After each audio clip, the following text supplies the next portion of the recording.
नागिन किंवा विसर्प किंवा दाभरं किंवा इपिरा लेपिस अंगावरती तांबडे चट्टे उठून तुम्हाला सांगतो पूर्णपणे असं नागणीसारखा तिडा जिथून नर्व निघाली त्याच ठिकाणी ती नर्व पुन्हा तिथं ती मिळते. बरेच गैरसमज आहेत त्याच्यावरती. ही नागिन झाल्यानंतर किंवा दाभरं झाल्यानंतर किंवा विसर्प झाल्यानंतर त्या ठिकाणी खूप आग होते. असे तांबडे चट्टे असे फिरत शरीरावरती असे कुठंही लक्षात ठेवा. कसं आहे, प्रत्येकाला वेगवेगळ्या ठिकाणी हिचं अस्तित्व दिसून येतं. लहान मुलांच्या बेंबीच्या जवळ हा शक्यतो तिथे असा गोल वेठोळा घालून बसलेला आणि ते सारखं लहान मूल किंवा जनावरांच्या सुद्धा बाबतीत अशी घटना घडते बरं का. परंतु जनावरं सहन करतं म्हणून ते घासतं असं, त्याच्यामुळे तुमच्या ते लक्षात येत नाही.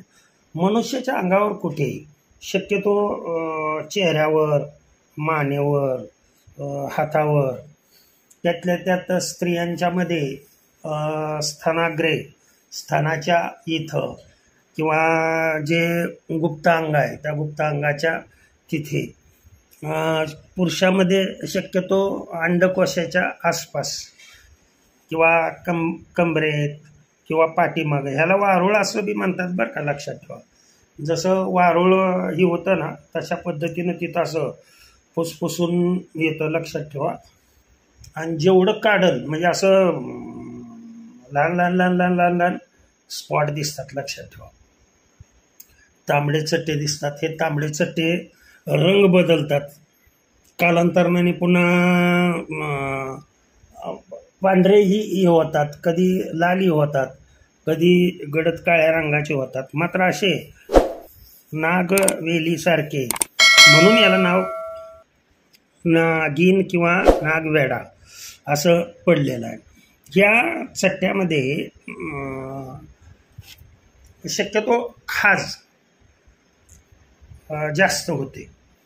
त्यातल्या त्यात शरीराची स्वच्छता जे लोक ठेवत नाही त्यांच्यामध्ये हा विकार लगेच होतो.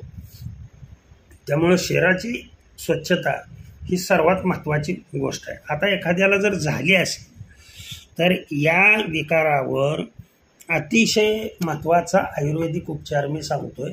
आणि तो काय, आपल्या रानात घराच्या शेजारी कुठेही मिळतो. कडुलिंबाची साल. कडुलिंब तर माहीत आहे सर्वांना. इतकं आयुर्वेदामध्ये महत्त्व आहे. मी याचं महत्त्व सांगितलं आहे मागे तुम्हाला. त्या कडुलिंबाची साल काढायची, त्याच्यावरची ते काळपट थर काढून ती कडुलिंबाची पूर्ण साल, आतला पांढरा गाभा ज्याला म्हणतो आपण, सालीचा आतला पांढरा गाभा बरं का, तो एक साधारण 200 ग्रॅम. आणि नागरमोथा ज्याला आपण लवाळा म्हणतो, लवाळा, येतं का लक्षात. ते किती बी पीक काढलं तर तुम्हाला सांगतो ते पीक पुन्हा ते फुटून येतंच. एवढा जरी कण त्याचा शिल्लक राहिला असेल तर ते फुटून येतं. ही लवाळा किंवा नागरमोथा 200 ग्रॅम ताजा काढलेला असावा.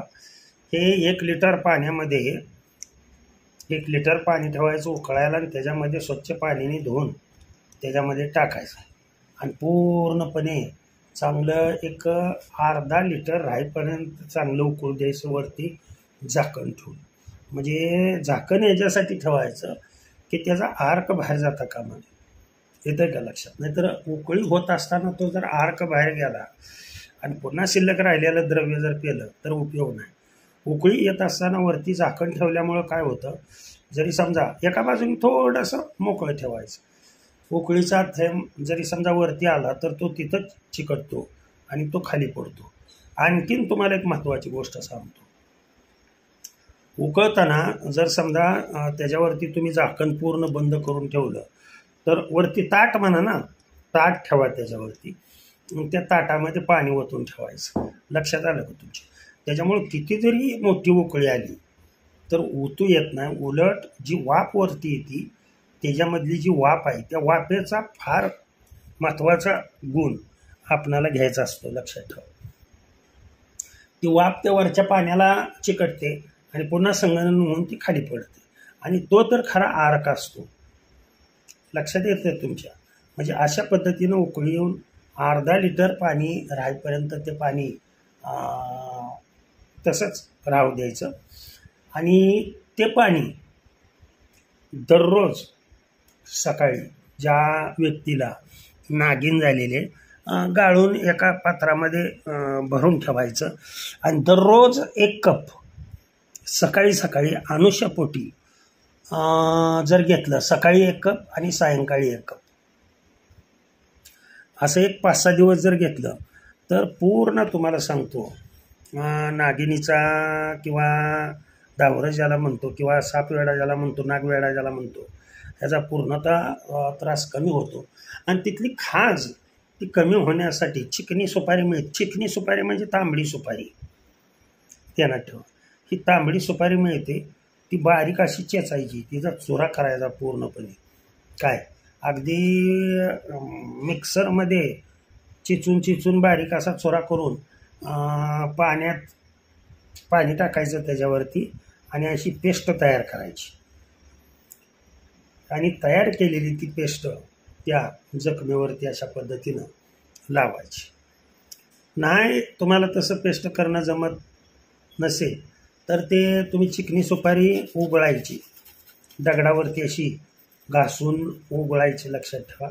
आणि येणारं ते जे आहे ते जिथं तुमच्या ते नागिन वगैरे झालेलं आहे काय त्याच्यावरती जर लावली तर तुम्हाला सांगतो, एक ज्या वेळेला तुम्ही हे लावलं, ज्या दिवशी तुम्ही उपचार चालू करणार आहे त्याच दिवशी जवळजवळ तुम्हाला 25% फरक पडलेला असतो. 2 दिवस उपचार केला की जवळजवळ हा रोग म्हणजे नाहीसा झालेला दिसतो आणि कुठेही तुमच्या जखम राहत नाही. मग ते वारुळ असू द्या, काही असू द्या, किंवा डोक्यामध्ये अशी हे झाले खवले पडलेले असू द्या, सगळं ते केसामध्ये, स्त्रियांच्या किंवा पुरुषांच्या केसामध्ये ह्याच्यामुळेही टक्कलग्रस्त भाग होतो. लक्षात ठेवा.